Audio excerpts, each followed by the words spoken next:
Assalamualaikum warahmatullahi wabarakatuh. Semangat pagi semuanya. Berjumpa kembali dengan Ibu di mata pelajaran Ilmu Pengetahuan Alam.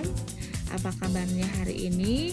Semoga kalian semua dalam keadaan sehat walafiat. Tetap jaga kesehatan dengan cara memakai masker, mencuci tangan di air yang mengalir, dan menjaga jarak. Nah, sebelum kalian belajar, jangan lupa berdoa terlebih dahulu. Kita lanjutkan ya materinya. Untuk hari ini, materi yang akan kita pelajari yaitu tentang sistem ekskresi pada manusia. Kompetensi dasarnya menganalisis sistem ekskresi pada manusia dan memahami gangguan pada sistem ekskresi serta upaya menjaga kesehatan sistem ekskresi. Adapun tujuan pembelajarannya, Ibu harapkan yang pertama kalian dapat mengidentifikasi organ ekskresi pada manusia. Kedua, kalian dapat menjelaskan proses terbentuknya urin. Ketiga, kalian dapat menjelaskan fungsi kulit. Dan yang keempat, kalian dapat menjelaskan lapisan utama kulit. Struktur dan fungsi sistem ekskresi pada manusia. Proses pengeluaran zat-zat sisa metabolisme yang tidak diperlukan tubuh disebut dengan ekskresi. Ekskresi diperlukan tubuh agar zat sisa tersebut tidak meracuni tubuh karena dapat merusak berbagai organ dalam tubuh, bahkan dapat menyebabkan kematian. Sistem ekskresi pada manusia melibatkan beberapa organ ekskresi, yaitu ginjal, kulit, paru-paru, dan hati. Organ ekskresi yang pertama kita bahas yaitu ginjal. Ginjal berfungsi untuk menyaring darah yang mengandung zat sisa metabolisme dari sel di seluruh tubuh. Ginjal terletak di kanan dan di kiri tulang pinggang, yaitu di dalam rongga perut pada dinding tubuh bagian belakang atau dorsal. Ginjal sebelah kiri letaknya lebih tinggi daripada ginjal sebelah kanan. Ginjal memiliki bentuk seperti biji kacang merah. Ginjal berwarna merah karena banyak darah yang masuk ke dalam ginjal. Darah akan masuk ke dalam ginjal melalui pembuluh arteri besar dan akan keluar dari ginjal melalui pembuluh vena besar.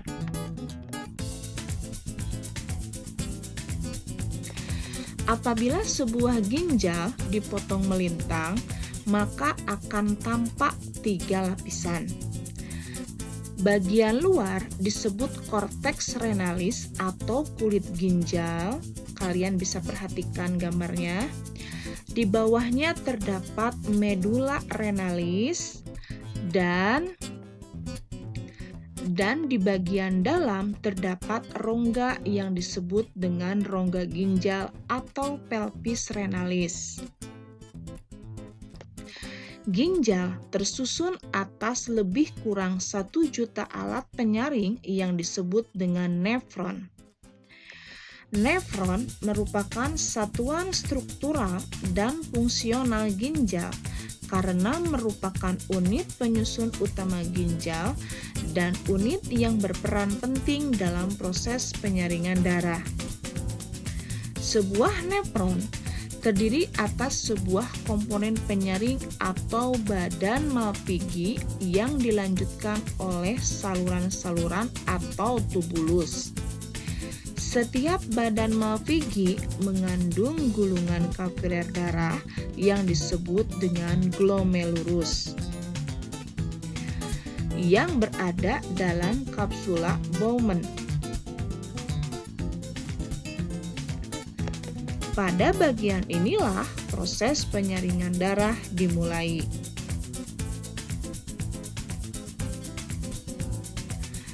Medula renalis atau bagian tengah ginjal tersusun atas saluran-saluran yang merupakan kelanjutan dari badan Malpighi dan saluran yang ada di bagian korteks renalis. Saluran-saluran itu adalah tubulus proksimal, kalian bisa perhatikan gambarnya, lengkung Henle, tubulus distal, dan tubulus collectivus atau pengumpul yang terdapat pada medula. Lengkung Henle adalah saluran ginjal yang melengkung pada daerah medula yang menghubungkan tubulus proksimal dan tubulus distal. Pelvis renalis atau rongga ginjal berfungsi sebagai penampung urin sementara sebelum dikeluarkan melalui ureter. Proses pembentukan urin di dalam ginjal melalui 3 tahapan. Tahap pertama yaitu tahap filtrasi. Ketika darah masuk ke dalam glomerulus, tekanan darah menjadi tinggi sehingga mendorong air dan zat-zat yang memiliki ukuran kecil keluar melalui pori-pori kapiler dan menghasilkan filtrat. Filtrat tersusun atas urobilin, urea, glukosa, air, asam amino, dan ion-ion seperti natrium, kalium, kalsium, dan klor. Filtrat selanjutnya disimpan sementara di dalam kapsula Bowman. Darah dan protein tetap tinggal di dalam kapiler darah karena tidak dapat menembus pori-pori glomerulus. Filtrat yang tertampung di dalam kapsula Bowman disebut dengan urin primer. Tahapan pembentukan urin primer ini disebut dengan tahap filtrasi. Yang kedua, tahap reabsorpsi. Urin primer yang terbentuk pada tahap filtrasi masuk ke tubulus proksimal. Di dalam tubulus proksimal terjadi proses penyerapan kembali zat-zat yang masih diperlukan oleh tubuh yang disebut dengan tahap reabsorpsi.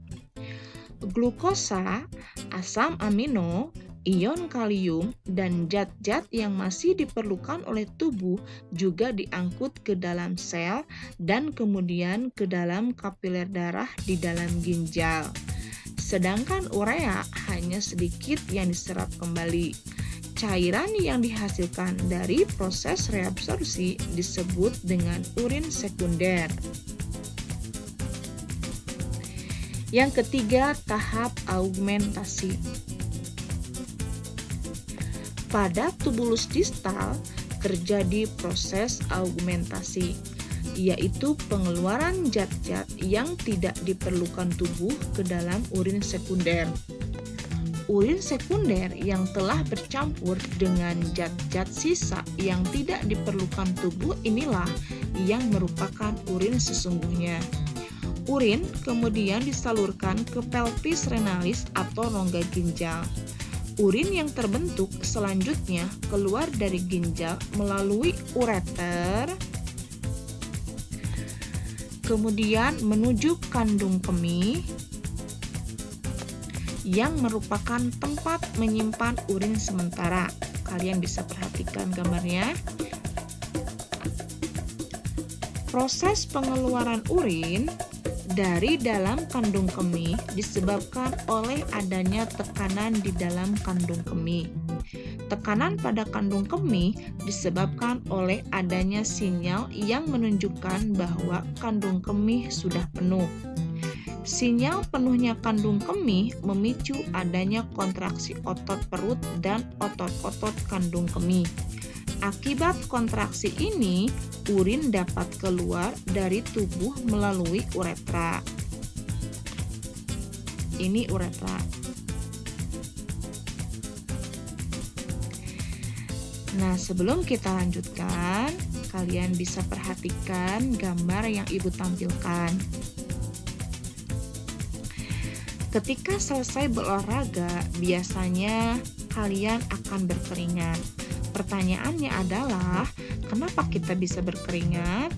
Organ tubuh manakah yang memiliki peran dalam pembentukan keringat dan bagaimana tubuh membuat keringat? Nah, ayo siapa yang bisa menjawab? Yuk kita bahas sama-sama. Kita berkeringat yaitu untuk menjaga suhu tubuh. Lalu organ tubuh manakah yang memiliki peran dalam pembentukan keringat? Organ tubuh yang berperan dalam pembentukan keringat yaitu kulit. Jadi, kulit berfungsi sebagai organ ekskresi. Kulit berperan dalam pembentukan dan pengeluaran keringat. Nah, jadi di sini kita bahas organ ekskresi yang kedua yaitu kulit.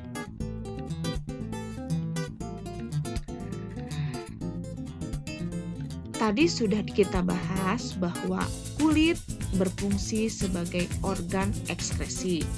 Nah, selain kulit berfungsi sebagai organ ekskresi, kulit juga mempunyai fungsi yang lain. Di antaranya adalah yang pertama, melindungi jaringan di bawahnya dari kerusakan-kerusakan fisik karena gesekan, penyinaran, berbagai jenis kuman, dan zat kimia berbahaya. Kedua, mengurangi kekurangan air di dalam tubuh.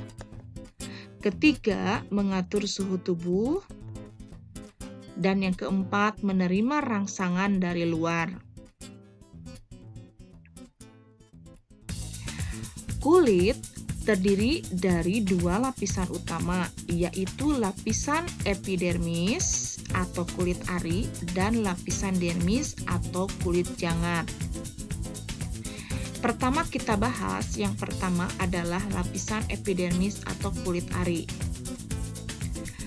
Epidermis merupakan lapisan kulit paling luar yang tersusun atas sel-sel epitel yang mengalami keratinisasi.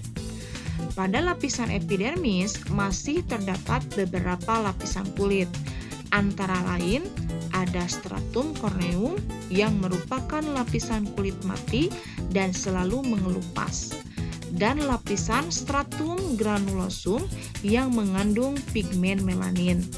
Di bawah stratum granulosum terdapat lapisan stratum germinativum yang terus-menerus membentuk sel-sel baru ke arah luar menggantikan sel-sel kulit yang terkelupas.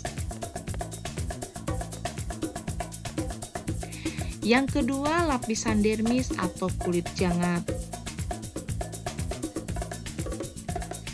Lapisan dermis terdapat di bawah lapisan epidermis. Bisa kalian perhatikan gambarnya.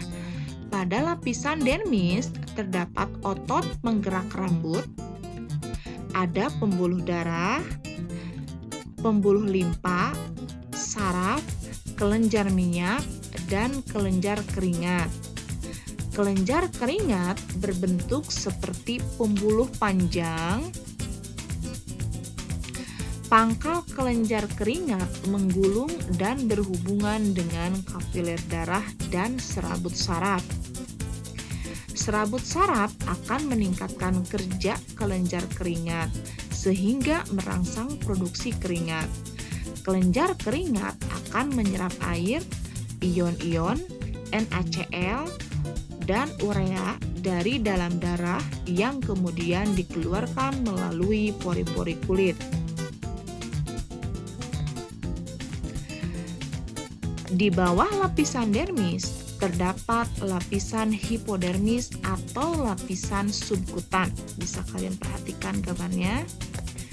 Lapisan hipodermis bukan merupakan bagian dari kulit, namun merupakan kumpulan jaringan ikat yang berfungsi melekatkan kulit pada otot. Lapisan hipodermis banyak tersusun atas jaringan lemak, sehingga juga berfungsi menjaga suhu tubuh. Nah, selanjutnya bisa kalian jawab kuisnya di kolom komentar cantumkan nama dan kelas. Bagi yang belum, Ibu tunggu, jangan lupa di like, komen, dan subscribe. Nah, Ibu ingatkan, bagi yang belum mengumpulkan video TikTok, ya, tugas minggu yang lalu tentang upaya menjaga kesehatan pernapasan pada manusia. Ibu tunggu ya. Sekian untuk hari ini. Semoga bermanfaat. Terima kasih. Wassalamualaikum warahmatullahi wabarakatuh.